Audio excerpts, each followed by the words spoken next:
Hello friends, आज मैंने अनंत चतुर्दशी की छोटी सी पूजा, सरल सी आसान सी पूजा घर पे की थी।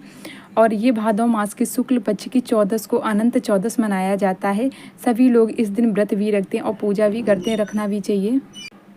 भगवान जी को अपने आप हम नहलाएंगे, पुष्प सेन में पानी चढ़ाएंगे और ये जो मैंने 14 गांठियों वाला धागा रखा था इसमें भी चढ़ाएंगे। फूल वगैरह इसमें भी चढ़ा देंगे। आपके पास जो चीज़ हो, फूल वगैरह, वो आप चढ़ा सकते हैं।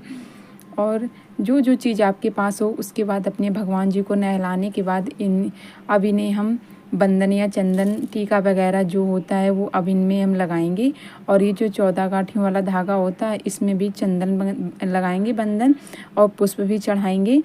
और इसको अच्छे से इसकी पूजा करेंगे। पूजा करने के बाद इसको आप अपने हाथों में भी बांध सकते हो। ये देखो, अब हम टीका लगाएंगे। और अनंत चतुर्दशी को भगवान विष्णु की पूजा की जाती है, माता लक्ष्मी की जाती है पूजा। आपके पास अगर मिट्टी के हों तो मिट्टी की मूर्ति हो तो आप उसकी भी पूजा कर सकते हैं। मिट्टी की नहीं तो मेरे जैसे अगर आपके पास फ़ोटो वगैरह हो तो आप उनकी भी पूजा कर सकते हैं। अब हम कलश पे भी लगाएंगे टीका वगैरह, बंधन वगैरह, जो आपके पास हो वो आप लगा सकते हैं। उसके बाद अच्छे से हम अपने भगवान जी की, माता रानी की, विष्णु भगवान की अच्छे से पूजा करेंगे। और इस धागे की भी पूजा करेंगे। धागे की अच्छे से पूजा करके तभी इसको अपने हाथ में आपको बांधना है। अब हम अक्षत वगैरह भगवान जी को चढ़ाएंगे, अर्पण करेंगे। ये अक्षत वगैरह हम चढ़ा देंगे और इसको चढ़ाने के बाद धागे में भी चढ़ा देंगे। ये अच्छा चढ़ाएंगे। और ऐसी मैंने छोटी सी घर पे अपनी पूजा की थी। और अब हम अपने भगवान जी को भोग भी लगाएंगे। जो मिठाई हो, आपके पास मिठाई हो या घर में कोई मीठा सब आप भोग बना लीजिए, प्रसाद बना लीजिए। अगर मिठाई हो तो आप मिठाई का भी लगा सकते हैं। फल वगैरह हो आपके पास, ये मैंने फल भी रखे थे। आपके पास 2 प्रकार के, 5 प्रकार के, जितने प्रकार के हों, आपकी श्रद्धा है, भाव होना चाहिए बस। और बस आप फल भी चढ़ा सकते हैं। जो आपके पास हो श्रद्धा से वो आप चढ़ा सकते हैं। और इसी प्रकार से आप छोटी सी पूजा, सरल सी आसान सी अनंत चतुर्दशी की पूजा आप घर पे कर सकते हैं। और ये मैंने ये फल अपने कलश पे भी चढ़ा दिया।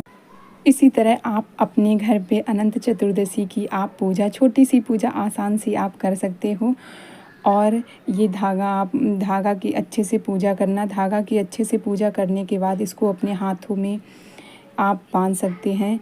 और उसके बाद हम अपना दीपक जलाएंगे। दीपक जलाने के बाद घंटी बजाएंगे। अब हम अपनी घंटी बजाएंगे। इसके बाद अपनी विष्णु भगवान जी की, माता रानी, माता लक्ष्मी की अपनी आरती करेंगे। आरती करेंगे। अब आप मेरी आरती, थोड़ी सी आरती आप मेरी सुनो। ओम जय जगदीश हरे, स्वामी जय जगदीश हरे। भक्ति जनों के संकट, दास जनों के संकट, क्षण में दूर करे। ओम जय जगदीश हरे। जो ध्यावे फल पावे, दुख विन से मन का, प्रभु दुख विन से मन का।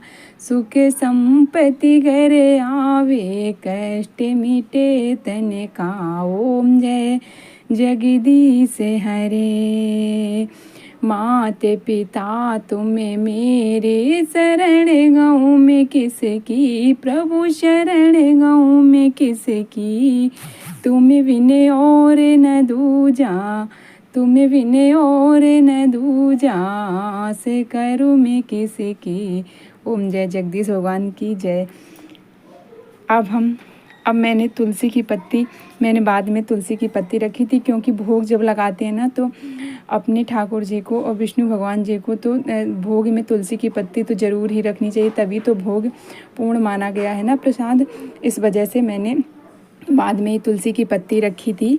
और ये मैंने अपनी छोटी सी पूजा की। अब अपने भगवान जी के हम पैर छुएंगे और इनसे पूजा करने के बाद थोड़ी सी क्षमा याचना करेंगे। क्योंकि पूजा में अगर कोई भी गलती हो, अगर कोई भी छोटी सी गलती हो गई हो तो भगवान जी माफ़ करना, और यही विनती करेंगे। सभी लोग करते हैं वैसे भी पूजा करने के बाद, तो अब क्षमा याचना करनी ही चाहिए। इसी प्रकार से मेरी अनंत चतुर्दशी की छोटी सी पूजा, आसान सी पूजा मैंने अपने घर पे की। अगर आप लोगों को मेरी छोटी सी सरल सी आसान सी पूजा अच्छी लगी हो तो प्लीज़ एक लाइक करना, सब्सक्राइब करना। ऐसे ही अच्छे अच्छे वीडियो लाते रहेंगे। Thank you.